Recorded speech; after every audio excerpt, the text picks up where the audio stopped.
The rain hammered on the high windows of the Robbins mansion, echoing in the vast empty space of Ford Robbins' office. Outside, the wind howled as if trying to invade the fortress he called home.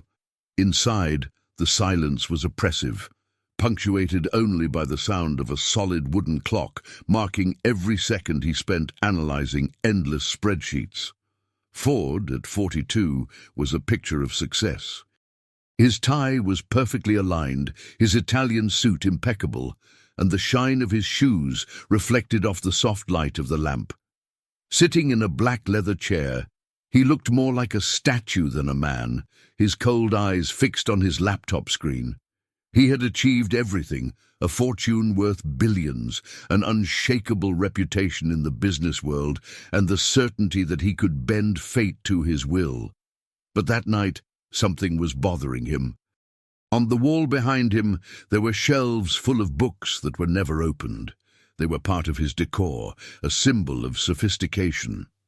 Among them, a single framed portrait showed a young Ford next to his mother, a woman with melancholy eyes and delicate features.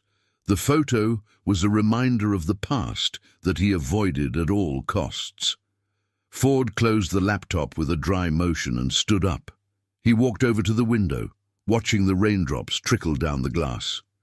The mansion seemed even bigger and emptier at that moment. He knew what was missing. He knew what had been tormenting him for months, an heir. It wasn't for lack of trying. 2 ex-wives had proved that the idea of building a traditional family didn't work for him. Both women had been chosen as carefully as he chose investments, but the marriages had ended in failure. Love, he concluded, was a risk not worth taking. But an heir was a necessity. Someone to carry on the Robbins name, to perpetuate his legacy. He didn't need a wife for that, but he did need a woman. Someone discreet, trustworthy, and above all, outside his social circle. It was then that his mind turned to Indiana Lawrence. Indiana was an almost invisible employee, and perhaps that was why she stood out. Ford rarely noticed the employees who kept his life running smoothly. They were like parts of a well-oiled machine. But Indiana was different. Whenever he saw her, there was something about her that caught his attention. She worked in silence, but never seemed subservient. There was a determination in her eyes that he couldn't ignore. He had first seen her reading a book from her library, something unusual for employees. At the time, he didn't say anything, just watched from a distance. It was a copy of The Great Gatsby, and the intensity with which she read fascinated him. Over time, he began to notice her more. Not in a romantic way, but like someone appraising a rare piece. That night he made his decision. The next morning, Ford asked Indiana to come to his office. She entered hesitantly, wiping her hands on her apron. Her brown hair was tied up in a messy bun, and there was a speck of dust on her cheek. Even so, there was something about her that exuded dignity. "Mr. Robbins, you asked to see me." Her voice was firm, but there was a hint of caution. Ford assessed her for a moment before indicating the chair in front of his desk. "Yes, Lawrence, sit down." She obeyed, adjusting her apron as if to protect her position. Ford, always to the point, began to explain his proposal. He used precise, almost clinical terms to describe the deal. She would carry his child in exchange for comfort during her pregnancy and a substantial amount of money after the birth. He stressed that everything would be done within legal parameters, with contracts that would protect both parties. Indiana listened in silence, but Ford could see the shock in her eyes. She was still, but her fingers played nervously with the fabric of her apron. When he finished, the silence lengthened. "And why me?" she finally asked. Ford folded his hands on the table. "You're intelligent, not just for the work you do, but in general. I see it in the way you observe the world, in your choice of reading. What's more, you're discreet. I need someone I can trust, and you've proved to be reliable." Indiana leaned back, as if she needed space to process what she had just heard. "That's unexpected. "I don't know what to say." "Tell him you'll think about it," replied Ford. "But I want you to know that my offer is serious, and it's an opportunity that could change your life." That evening, Indiana sat in the small room she occupied at the back of the mansion. It was simple, with white walls and a single window overlooking the gardens. On the bed was a pile of books borrowed from Ford's library. She looked at them, trying to find some wisdom in the pages she loved. The offer was tempting. Growing up in a broken home in North Carolina, Indiana knew what it was like to fight for every penny. Her mother had worked as a maid for decades, and Indiana had promised herself she wouldn't follow suit. But life had other plans, and here she was, facing a choice that could change everything. What worried her most wasn't the money or the social implications. It was Ford. He was a complex, cold, and often intimidating man.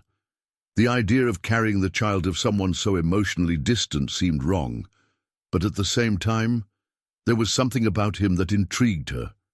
After hours of reflection, she decided that she would accept, not for him, but for herself, for the chance to build something she'd never had: security.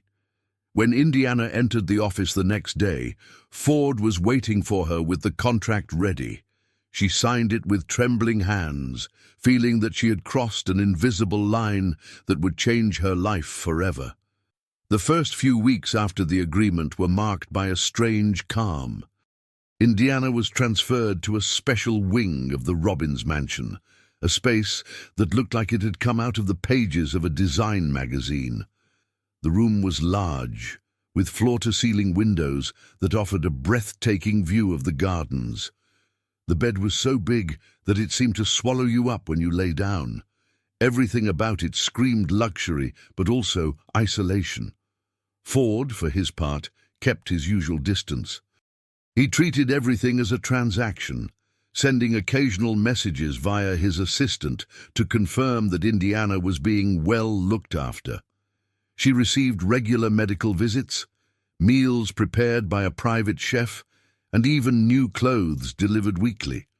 All of this, however, made Indiana feel like a piece of a carefully controlled puzzle with no agency of her own.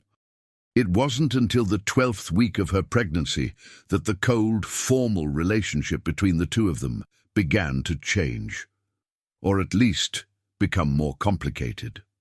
That day the sky was clear, and Indiana took the opportunity to walk in the mansion's garden. It was something she did to unwind, looking at the well-kept flowers and the stone paths that meandered through the lawn. She felt like a stranger in that world of opulence, but found some solace in the beauty around her. "Indiana," Ford's voice sounded behind her, unexpected and firm. She turned around in surprise. It was rare to see him outside the office, even more so in the middle of the garden. He was dressed more casually than usual, in a white shirt and linen pants, but his presence was still imposing. "Good afternoon, Mr. Robbins," she replied, automatically returning to the posture of deference she had learned as a maid. "Ford," he corrected with a neutral expression. "I think, considering the situation, we should dispense with the formalities." Indiana blinked, confused, but nodded. "All right, Ford. There's a doctor's appointment tomorrow. I'll accompany you." She looked at him in surprise. Up until that point, Ford had left all matters relating to the pregnancy in the hands of hired professionals. He showed no personal interest beyond what was necessary to ensure that the process was going as planned. "Of course," he replied, trying to hide the discomfort he felt. The idea of Ford being present at such an intimate moment was disconcerting, but something in the way he spoke left no room for argument. The next day, Indiana and Ford sat side by side in the clinic's waiting room. The contrast between the two was palpable. She, dressed simply, trying to appear invisible. He, projecting an aura of authority that seemed to draw stares from everyone present. When they were finally called in, Indiana felt a wave of nervousness. The appointment began as usual, with the doctor asking questions about Indiana's health and carrying out some initial tests. But everything changed when the ultrasound began. "Well," said the doctor, after a few minutes of silence, "I have a surprise for you." Indiana frowned, staring at the black and white screen. Ford, beside her, leaned forward, his gaze fixed on the image. "You're pregnant with twins," the doctor revealed with a smile. The silence that followed was almost tangible. Indiana felt the air escape from her lungs. 2 babies? It was something she had never imagined. Her mind began to spin with the implications. It would be harder emotionally, physically, and above all, it would change the dynamic with Ford. "Twins," Ford repeated, more to himself than to the others in the room. His voice was low, controlled, but Indiana noticed the tension in his shoulders. He seemed to be processing the information as if it were an equation he needed to solve. The doctor continued to examine the images, highlighting the small bodies that were beginning to form. "They both look healthy. I'm going to prescribe some extra vitamins to make sure you get the nutrients you need to sustain a twin pregnancy." Indiana nodded, still stunned. As the doctor explained the next steps, she looked at Ford. He didn't look surprised or shaken, but there was something in his eyes that she couldn't identify. A mixture of calculation and something deeper, perhaps even fear. The drive back to the mansion was silent. Indiana sat in the back seat of the limousine, looking out of the window at the landscape. Ford, beside her, was absorbed in thought. The silence between them was not unusual, but this time it seemed different, heavier. "Are you okay with this?" Indiana finally asked, breaking the silence. Ford looked at her, as if the question had surprised her. "It's unexpected," she admitted, "but nothing we can't manage." She sensed the distance in his words, but also something that felt like an attempt to reassure her. Despite his cold tone, there was a trace of concern in his eyes that made her wonder if he was as insensitive as he wanted to appear.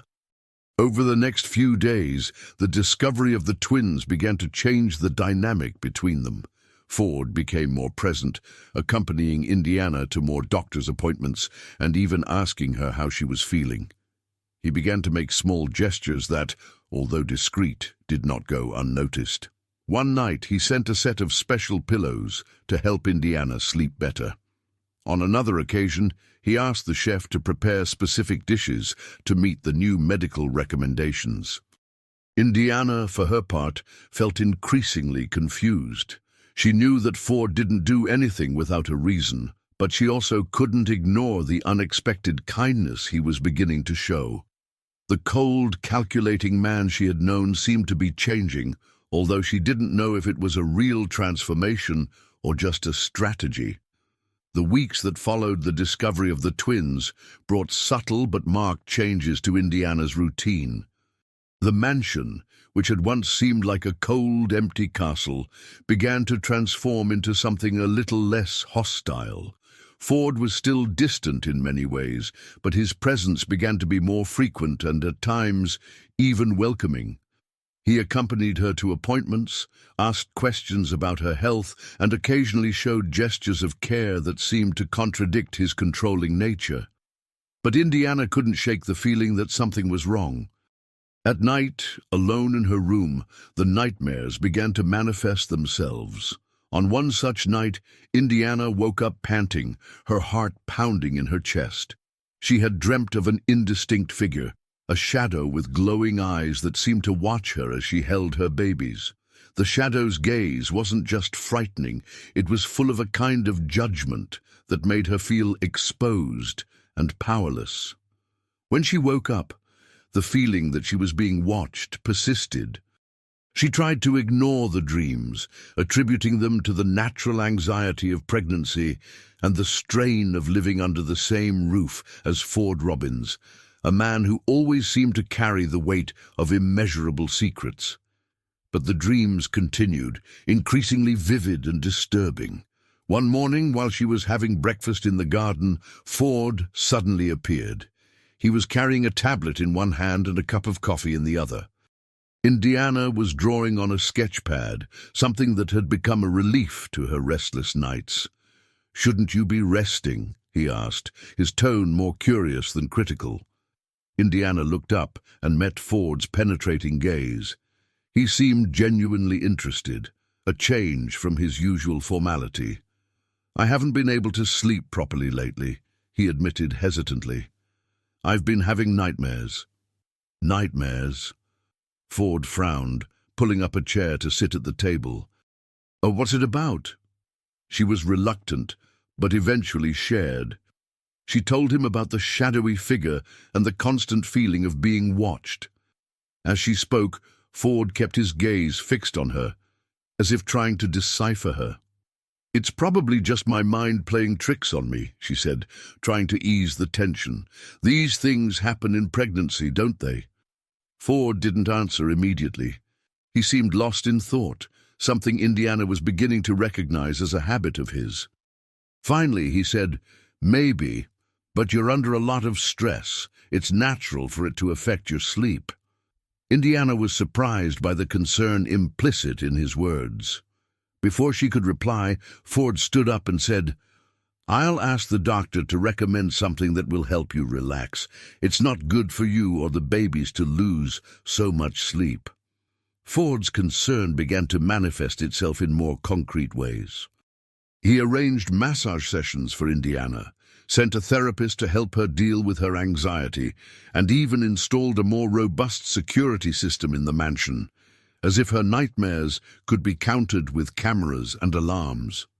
Despite everything, Indiana wasn't sure how to interpret his actions. Was it genuine care, or just a way of ensuring that the babies, the heirs to his fortune, were safe? These doubts haunted her as much as the dreams themselves.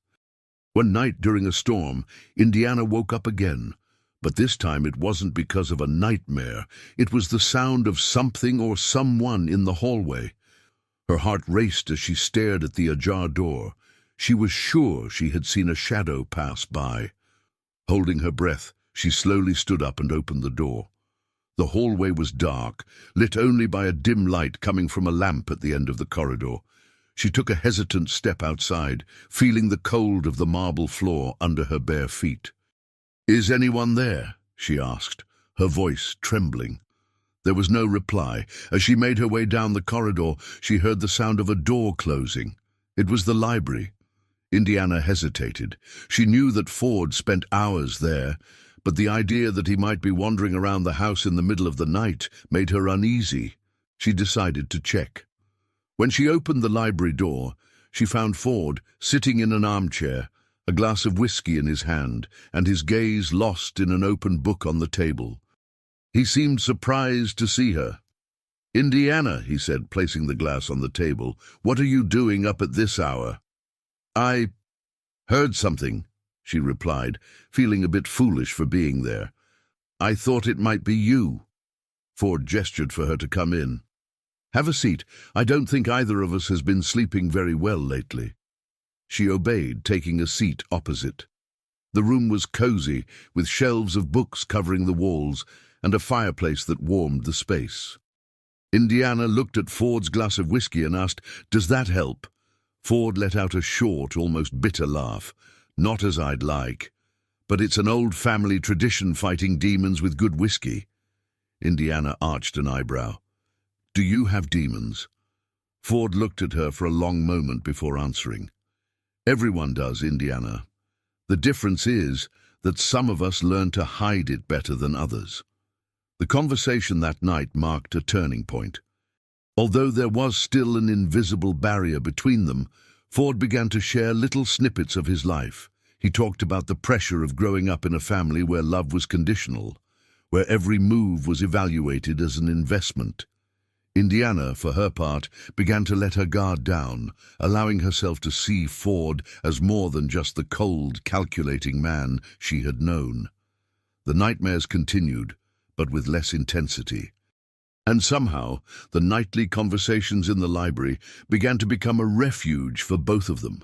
They were two strangers bound by a contract, but gradually something deeper began to form. Indiana was in the third trimester of her pregnancy when complications began to arise. The atmosphere of tension that hung over the Robbins mansion became more palpable, as if the air was heavy with invisible omens. Ford, who until then had kept meticulous control of everything, began to show signs of nervousness. It all started on an apparently normal morning. Indiana was in the garden, sitting on a shaded bench with a sketchpad on her lap. Lately, the twins had been moving around a lot, something she found both comforting and exhausting. That morning, however, something seemed different. A sharp pain began to radiate through her lower back, accompanied by an unusual feeling of pressure. She tried to ignore it, assuming it was just another of the common aches and pains of pregnancy, but the intensity increased rapidly. When she tried to stand up, her legs gave way and she fell to the floor. The fright made her scream, attracting the attention of a maid who was standing nearby. "Get Mr. Robbins, now!" said the woman, rushing over to help Indiana. Ford was in a virtual meeting in his office when he was interrupted. The maid entered without knocking, something that was unthinkable in the strict routine of the mansion. "Mr. Robbins, Miss Lawrence, something is wrong," she said breathlessly. Ford didn't wait for further explanations. He ran out of the office, something no one in the house had ever seen him do. When he reached the garden, he found Indiana on the ground, her face pale and her breathing heavy. "Indiana!" he called, kneeling down beside her. She looked up at him, her eyes full of tears. "Something's wrong, Ford. I'm scared." Without hesitating, Ford picked her up in his arms and carried her to the car. He ordered the driver to go to the nearest hospital while he held Indiana's hand in the back seat. For the first time, Ford seemed to lose control. His hands trembled as he pressed his fingers against her pulse, as if he needed some reassurance that she was alive. "You're going to be okay," he repeated, more to himself than to her. "I won't let anything happen." At the hospital, Indiana was rushed to the examination room. Ford stood in the corridor watching as the doors closed behind her. He hated feeling helpless, but at that moment, there was nothing he could do. Minutes turned into hours as he waited for news. The sound of the doctors' and nurses' hurried footsteps echoed through the corridors, each noise adding to his anxiety.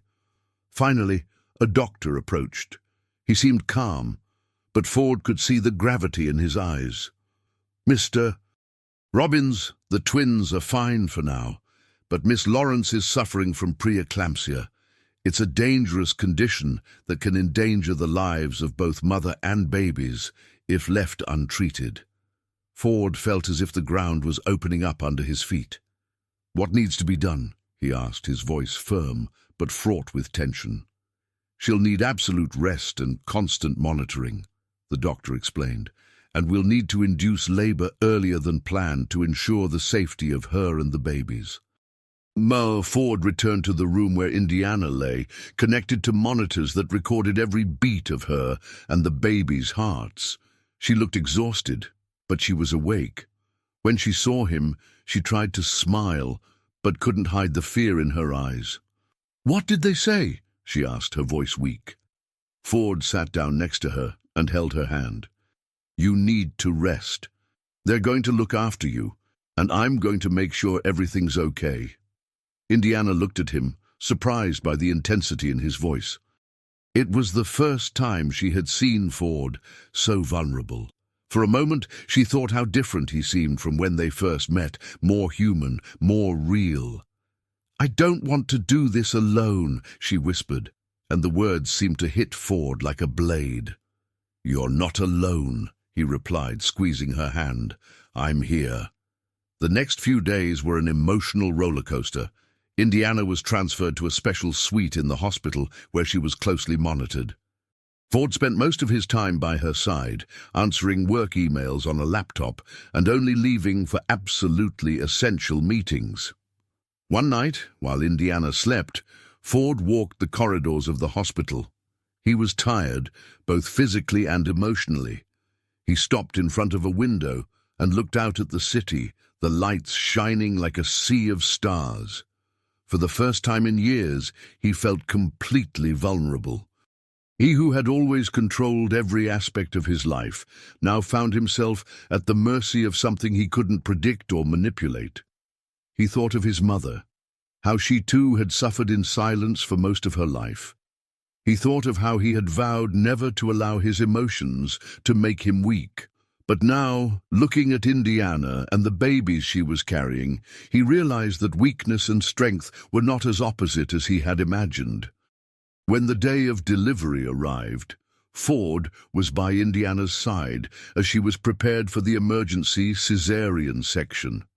He held her hand throughout the procedure, oblivious to the prying eyes of the doctors and nurses. When the twins were born, a healthy boy and a girl who looked as fragile as fine china, Ford felt a wave of emotions he hadn't known he was capable of feeling. The girl was immediately taken to the neonatal ICU. She had difficulty breathing and would need intensive care. Ford couldn't take his eyes off her as they placed her in an incubator. She was so small, so vulnerable, and yet he felt that there was something incredibly strong about her. Indiana, still recovering, held his hand. "Is she going to be all right?" she asked, her voice full of fear. Ford looked at her, squeezing her hand. "She'll fight, just like you did, and I'll be here for both of you." The neonatal ICU was an environment of extremes. Hope and fear lived side by side. Every beep from the monitors was a reminder of the fragility of life. Ford Robbins, used to controlling every aspect of his existence, was faced with something he couldn't control. He watched the doctors and nurses caring for the twins, and everything in him seemed to fall apart. The twins were in different conditions. The girl, whom Indiana had named Grace, was the most fragile. Her underdeveloped lungs required the help of a respirator, and the small scar that marked her chest looked like a symbol of the struggle for survival. The boy, on the other hand, was stable and healthy, although he also needed monitoring. Indiana had named him James after the father she had lost early. Ford was surprised by the choice, but didn't question it. The name seemed perfect. Ford spent hours between the two incubators, dividing his attention between Grace and James. As he held Grace's little hand through the gloves built into the incubator, he felt an inexplicable connection. She seemed so fragile, but every movement of her tiny fingers was a reminder of her strength. James, in contrast, was more active. His eyes, which were still barely open, seemed to be fixed on Ford, as if the little one was trying to understand him. In quiet moments, Ford would talk to James, murmuring words he never thought he would say. "You need to be strong for her," said Ford one night, as he stroked James's little foot. "She's going to need you, just like I do." Indiana, still recovering from the cesarean, watched Ford from afar. She was connected to monitors in the adjoining room, but had demanded that her bed be moved so that she could see the babies. Ford looked like a different man next to the incubators. The calculated coldness she associated with him had disappeared, replaced by something more human, a vulnerability that made him almost unrecognizable. "He cares," Indiana murmured to the nurse, helping her, "more than he wants to admit." The nurse smiled. "Sometimes people discover the best in themselves at the most difficult times." Indiana nodded, but still struggled to process Ford's transformation. The man who had proposed a cold, impersonal contract now seemed to be stripping away the emotional barriers that protected him. One afternoon, Ford decided that Indiana needed to see the babies up close. Even though she was still weak, he provided her with a wheelchair and helped her to position herself between the incubators. It was an emotional moment. "They're so small," said Indiana, her eyes filled with tears as she looked at Grace and James. "But they're so strong." Ford nodded, placing a comforting hand on her shoulder. "They have you for a mother. Of course they're strong." Indiana looked at him, surprised by the statement. Before she could reply, Ford continued, I thought I understood what strength was, Indiana. But you three are showing me something completely different. The days in the ICU were an emotional roller coaster. While James was rapidly gaining weight and progressing by leaps and bounds, Grace was still struggling to breathe unaided. Every advance felt like a victory, but every setback was a blow. Ford and Indiana spent all their time by their children's side, sharing stories and hopes that had previously seemed impossible to verbalize. "Have you thought about what you want for them?" asked Indiana one evening, as the two sat in armchairs next to the incubators. Ford was slow to answer. "I want them to have what I didn't have," he finally said. "I want them to know that no matter what happens, they will never be alone." Indiana was silent, absorbing the words. It was the first time Ford had spoken so frankly about his past. Something inside her softened. Despite everything, she was beginning to trust him. One evening, while they were watching the twins, a nurse came in with good news. "Mr. Robbins, Mrs. Lawrence," she said with a warm smile, "James is ready to leave the incubator. He can stay with you in his room, as long as we keep monitoring him." Indiana started crying immediately. Seeing James out of the incubator, wrapped in a blanket, his eyes blinking at the world around him, was a moment she would never forget. Ford held the boy carefully, as if he were holding his own heart. He looked at Indiana, and in that moment, something passed between them, a silent realization that they were in this together. As James progressed, Grace continued to struggle. One afternoon, Ford was standing next to Grace's incubator when she opened her eyes for the first time. He was paralyzed. Her eyes were different from James's, deeper, as if filled with a wisdom that defied her short life. "You're a fighter," said Ford, his voice shaking. "You'll get through this, I promise." Indiana watched from afar, touched by Ford's vulnerability. Despite his strong appearance, she knew he was as scared as she was. It was strange to see such a powerful man reduced to silent prayers and hope. Finally, the day arrived. Grace was taken off the respirator. Although she was still in the incubator, her lungs were beginning to function on their own. Ford and Indiana were by her side when the doctor announced that her recovery was going better than expected. "She's as strong as her mother," said the doctor, smiling. Indiana laughed through her tears, but looked at Ford. "And like her father." Ford swallowed, surprised by the statement.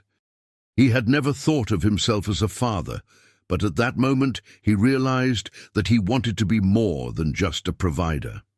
He wanted to be a present father, someone Grace and James could look up to and trust. Grace's fight for life and James's constant progress transformed not only the babies, but also Ford and Indiana. The two began to share an intimacy that went beyond words. The neonatal ICU wasn't just a place of challenges, it was where a family was being built. When the day finally arrived to take the twins home, the Robbins mansion seemed to be in full transformation. The usually discreet staff were busy preparing everything to welcome the babies. The nursery, once an impersonal space set up by decorators, now had touches of warmth and coziness that reflected the weeks Ford and Indiana had spent together.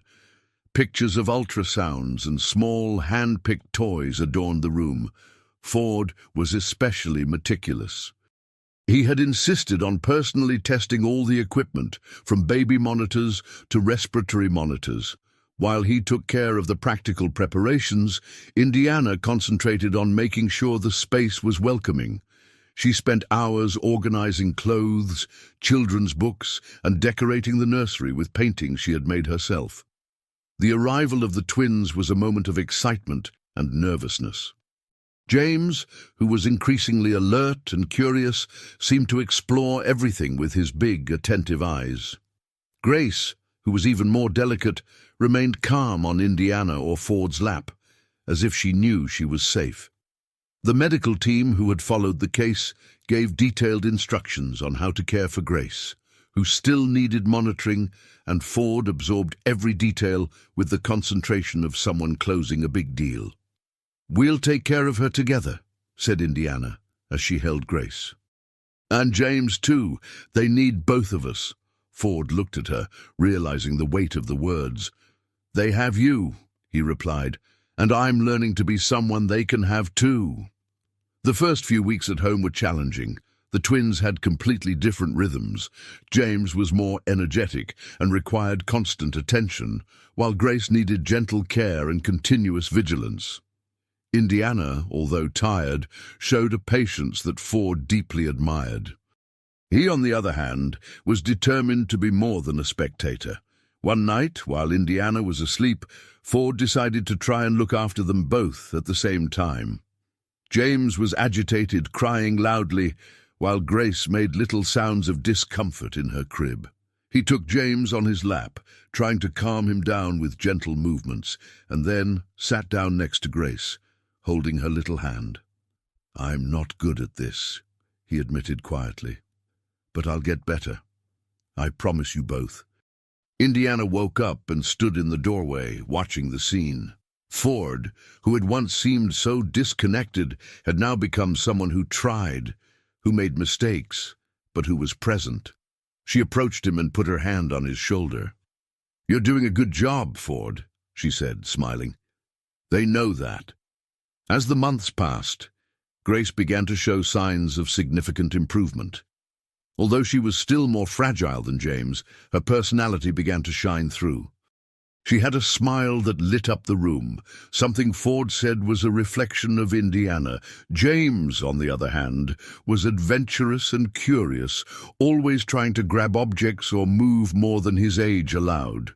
One afternoon, while Ford was playing with the two of them in the garden, he noticed something he had never experienced before. He felt genuine joy, not the satisfaction that came from professional success or closing a big deal, but something deeper, more real. It was the joy of seeing Grace grip his finger tightly or hearing James let out a laugh as he tried to crawl. Indiana watched from afar, feeling a peace she never thought possible. She knew that their journey was just beginning, but at that moment, everything seemed to fall into place. One evening, while Indiana was in the makeshift studio she had set up in the mansion, Ford walked in. He seemed nervous, something unusual for him. Indiana looked at him, immediately realizing that something was going on. "I need to talk to you," he said, his voice firm but hesitant. "All right," she replied, putting the brush aside. Ford took a deep breath. "When we made that contract, I thought I knew exactly what I wanted, but I was wrong. Everything I believed about control, about how things should be, that's changed. You changed that." Indiana remained silent, allowing him to continue. "I don't want you to leave," he finally said. "I want you to stay, not just for Grace and James, but for me. I want to try to be a family." Indiana felt her eyes fill with tears. She knew that Ford was not someone who expressed feelings easily. For him, this was more than a declaration. It was a surrender. "Ford," she began, her voice shaking, "do you have any idea how much you've changed? I didn't know if it was possible, but I want to stay too. I want us to be a family for real." Ford moved closer, holding her hands. For the first time, there were no barriers between them, just two people willing to try to build something new. A few weeks later, Ford and Indiana were married in an intimate ceremony in the gardens of the mansion. The twins were present, Grace on Indiana's lap and James on Ford's. It was a simple celebration, but full of meaning. The house staff, who had become an extension of the family, were present, applauding with emotion. After the ceremony, as he held Grace and looked at James, Ford realized how much his life had changed. He had started this journey thinking it was all a transaction, but had ended up discovering what really mattered. Indiana, next to him, held his hand. "You did it, Ford. We did it." And at that moment, Ford knew that his life with all its imperfections and challenges, finally made sense.